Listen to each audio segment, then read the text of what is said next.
Hello and welcome to Walk the Talk. I'm Shekhar Gupta in Davos, and what am I doing? I'm catching up with a friend of many decades, Imran Khan. Welcome to Walk the Talk. For the third time, if I may use the expression, in three different avatars. I think one's talking cricket, one's talking politics as an underdog, and now I presume talking politics as a top dog, and a little bit of cricket as well. Yes. Life changes. Well, that's the beauty of life. It's never static. And you can always change the situation you're in.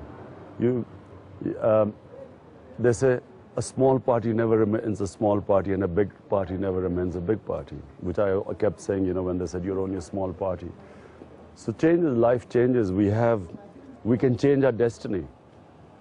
I always believe you can change your destiny.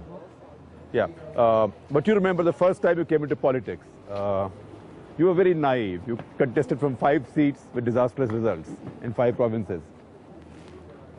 Was there a time then when you thought, this is not for me? It's like when I first came into cricket. I was dropped after my first test match. For 3 years I was in the wilderness, and all the team, when I was dropped, the entire cricket team predicted that that was the last time I would ever play for Pakistan. Basically, you know, when I came into politics, it was even worse of a situation than when I came into cricket. I was not very good when I came into cricket. I only played about 10 first-class games. I was 18 years old. So when I came into politics, I was an outsider. I hardly knew anything about Pakistani politics. I knew about international politics, but not Pakistani politics. I had no idea how politics worked in Pakistan.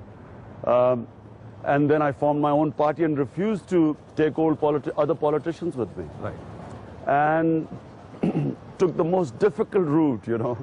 Single-handedly, we were offered alliance with Nawaz Sharif. A 5-month-old party was offered 30 seats with the party that was going to, you know, 2-party system which would win, Nawaz, PMLN. Right. We refused because I said he's equally corrupt as Benazir. And we ended up getting wiped off. You were the butt of some jokes then. Huh? For a long time. For a long time. People made fun of me, and remember, I had been successful for such a long time. A column that described you as Im the Dim. Regularly, I mean, I got this sort of thing, but I had a series of successes with cricket, and then built this hospital against all odds.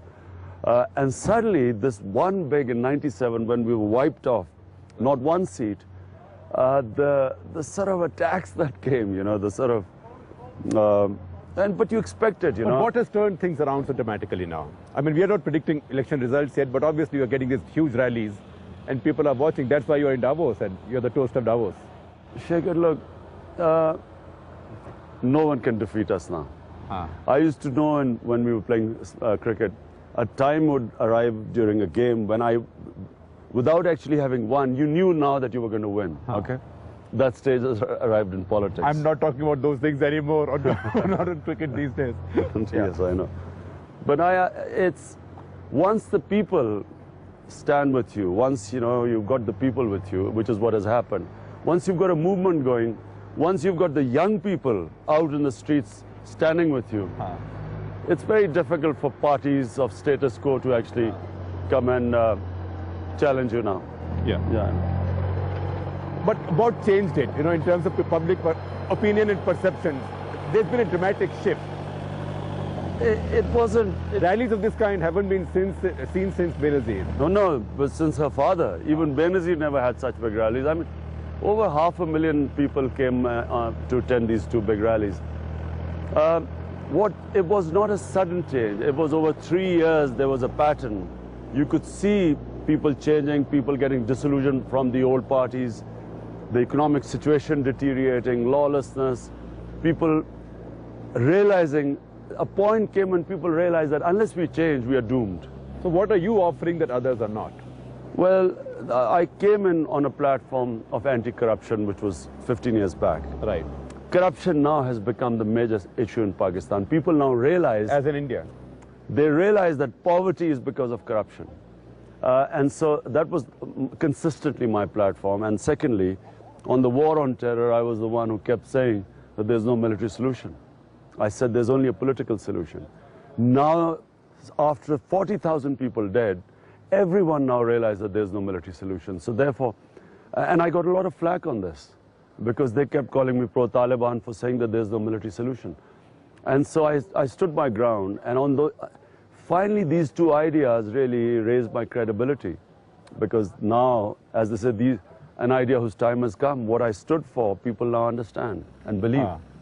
The Taliban have an office in Qatar now, which Americans have blessed in a way. Absolutely. Sooner or later the Americans were going to realize that they're not fighting some ideology, they're fighting a population. They're fighting a war of resistance. And you can only win, you can only beat terrorists if the people who they are operating from, the terrorists are operating from within, they also consider them terrorists. Right. If they consider them freedom fighters, you've lost the war. Right. NDTV's cricket app, Android and iPhone, fastest scorecard, special analysis, and much more. Download free. ndtv.com/apps.